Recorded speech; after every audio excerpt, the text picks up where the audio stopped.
Another day, another video, and this one is talking about Cyber Judge, which is the companion set to Wild Force, which I looked at yesterday, coming out in January of 2024. This one is the less interesting set to me. The key Pokemon in it are less interesting to me, these future Paradox Pokemon. And the SARs for these three were less interesting to me because Nagamiso is not an artist I particularly like very much, although I did like what they did with the Iron Crown, but I didn't get it. So this set is SV5M, and I'm going to pull out the 18 cards I think I decided was about what I was going to look at today, that I rate as the most interesting artwork to me. I'm not going to say it's the best, it's what appeals to me. So I'm going to pull out Brambleghast by Otomami. I'm going to pull out Makago by Mitsuhiro Arita. I'm going to pull out Litten by Rend.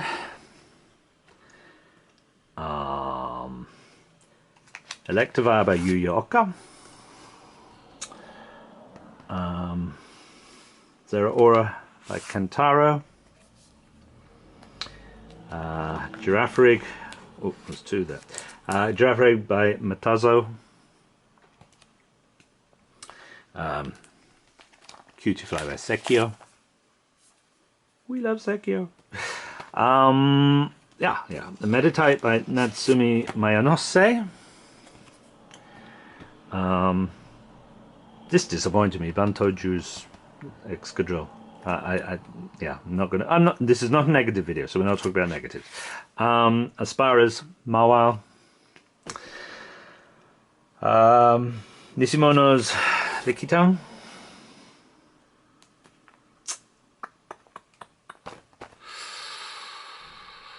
Toshinai Aoki doing Drampa.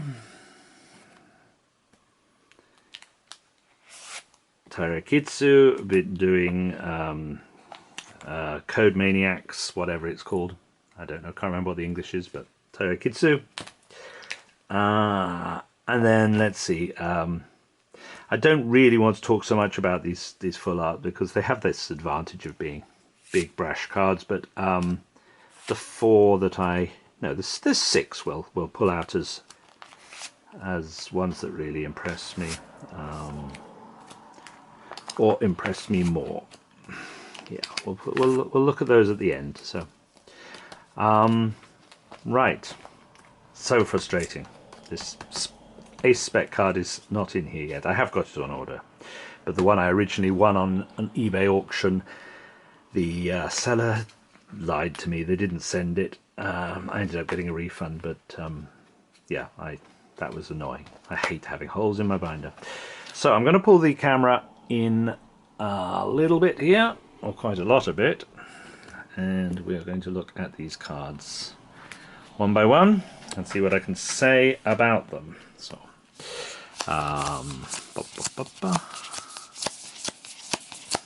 right. So why have I chosen these cards? Otomami, Brambleghast. Otomami's done about 40 cards now.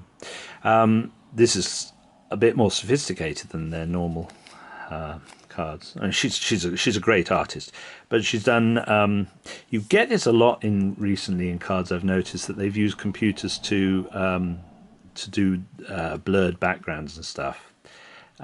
This, when I first saw this, I actually thought it was going to be a Yukomori figurine photograph because it's so photorealistic somehow. But Brambleghast, not an easy Pokemon to make attractive. This is a very, very good card. I love the placement of Brambleghast and the shape of it, in that it's not just a straight on, it's a three-quarter view. If you were drawing someone's face, it's what's called a three-quarter. And the landscape is done very, very well. Simple, effective, very powerful card. Best card in the set, obviously. And that's coming from someone who doesn't actually like Mitsuhiro. No, that's a lie. I'm completely obsessed with Mitsuhiro Arita. This is the third Makago he's done.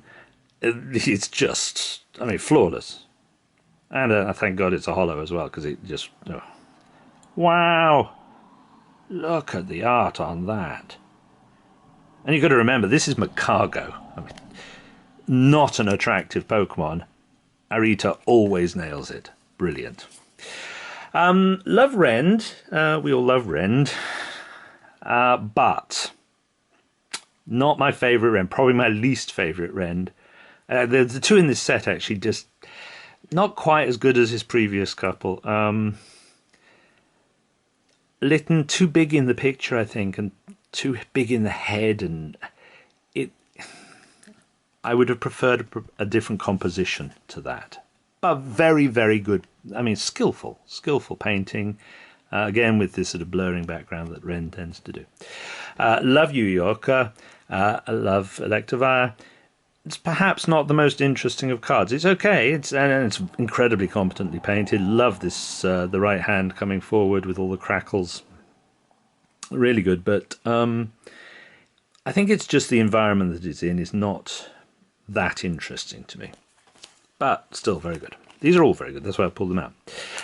We've got a Zeraora here by Kantaro doing a sort of capoeira thing. Now Kantaro has done quite a few cards, actually, about 20, more than 20 cards in the last year or two since they've started. They're most well known, I think, for the SAR of Miraidon at the sort of at the skyscraper window, looking at the Fido, or the Pikachu EX from the Yokohama deck, the World's deck, whatever. They've done a lot of big cards. Oh, they did that Skeledirge, sort of carrying the shopping home, which was a bit weird. But they do have a lot of urban environment cards, and they seem to be very good at urban environments at night, street lit, or artificial lighting. This is a dramatic card. Zeraora, a very easy Pokemon to do good cards with because it's such a great design of a Pokemon. Very appealing, and colour scheme as well. So. Metazo, Girafarig. When I first saw this, just total instant admiration for this card.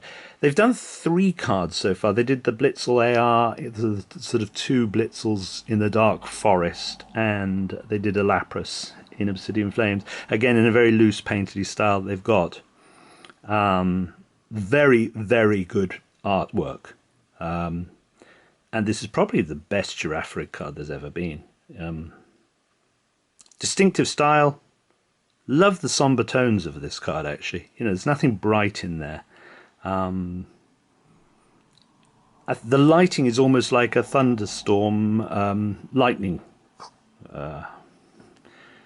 Artificial lighting, not artificial lighting, but a sudden burst of light on a dark night or something. But really good. Like that a lot. Oh, love Sekio.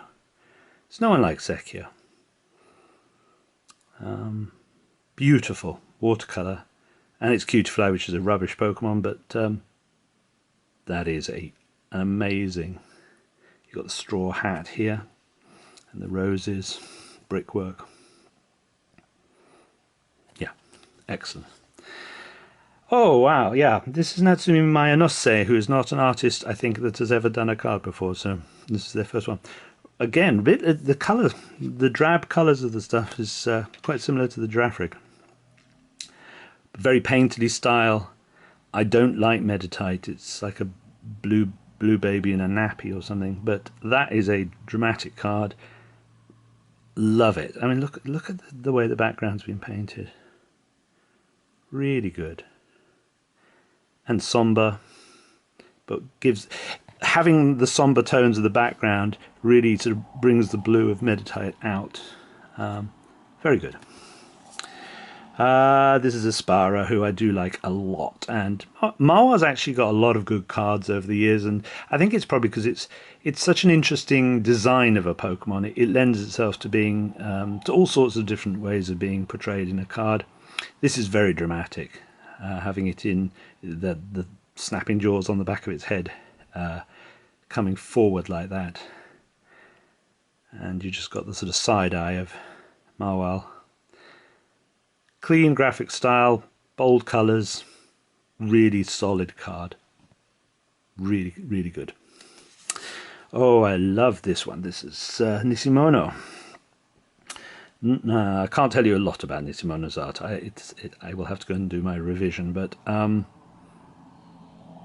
wow. Yeah. Love the placement of Lickitung off to one side, looking straight at the camera. The vibrant, overly saturated colours of the jungle in the background, and the dappled light coming down through. Backlit, as with so many in these two sets. But, well, not quite backlit, back and upper. But that is a characterful card, and it's got to be the best Lickitung card there's ever been, I think. Probably. Don't know. Can't think of anything else that comes to mind. Then we've got Toshinayo Aoki doing a very distinctive card here. You've got this rather oriental but in the mist background with these stone pillar mountain type things, and then you've got this very bold graphic, thick or strong lines, not thick lines but clearly strong lines, side on Drampa. So the isolation of colour is just Drampa's teal body and his little pink eye and yellow eyebrow. Very good card, which works as a companion piece. Let's look at the other one. Where is it? Okay, so this is by Mikayu. Very similar style in a way, I guess. This is like a children's book, illustration in a children's book. Two little characters riding the back of the Drampa. Really, really impressive cards. Both of those. Love them. Love them. Let's go back to where we were. Oh, Tairekitsu with the Code Maniac. I don't know what to say about Tairekitsu. I sometimes feel I'm the only person in the world who feels this way, but I just adore their artwork. Their confidence of line, their fluidity, their modernist graphic style with that Japanese aesthetic. I can't get enough of their artwork. Sort of similar with Shina Nahara. This is just amazing. They've only done 6 cards, I think. Sort of somewhere between 4 and 6 cards. I can't think. But oh my goodness, the work in that is incredible. Complexity of the construction of it is amazing. A really unattractive Pokemon Shiftry. I think Shiftry's in that, probably in the top or bottom 10 worst Pokemon designs for me. But what an amazing card. Look at the eyes on that. Look at the... Great card. I'm not going to talk too much about these. All of these impress me as art rares. The Deerling and the Swordsbuck pair, incredible use of colour. Really, really good. And Susuma. Oh God, why can I not read things anymore? Doesn't say. Susuma Mue. That's the artist anyway. If you're going to get given a commission like that, that's how to do it, isn't it? Yeah. And both these two impress me. And this is Rend again. I don't particularly like the composition of it. Pinky Beck looks a bit big-headed as well. But it's so well painted. I think it fails on composition for me. But I think on execution of the actual artistry of it, it's very, very well done. Really using their blurred background sort of thing to full effect. And I really like this. I mean, it's not a Pokemon I like. And there's the artist, because I can't see. It's these A's and O's they use. The font is so difficult for my eyes to pick up. Massa or Massa? I don't know. You'll be able to see that on the video. I can't see it with my failing eyesight. That's a really nice card. So, what is my favourite card in the set? Well, no, yeah, okay. This, obviously, this. Heavy, heavy bias, but technically the greatest artwork in the set.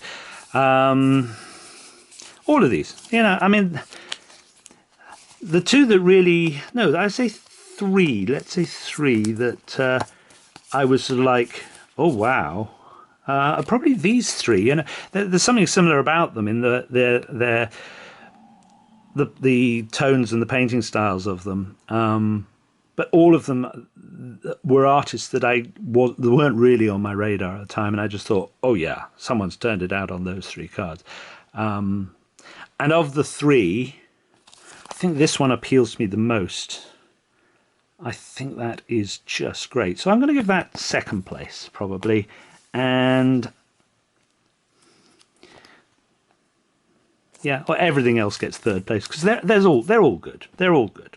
So that's my look at Cyberjudge.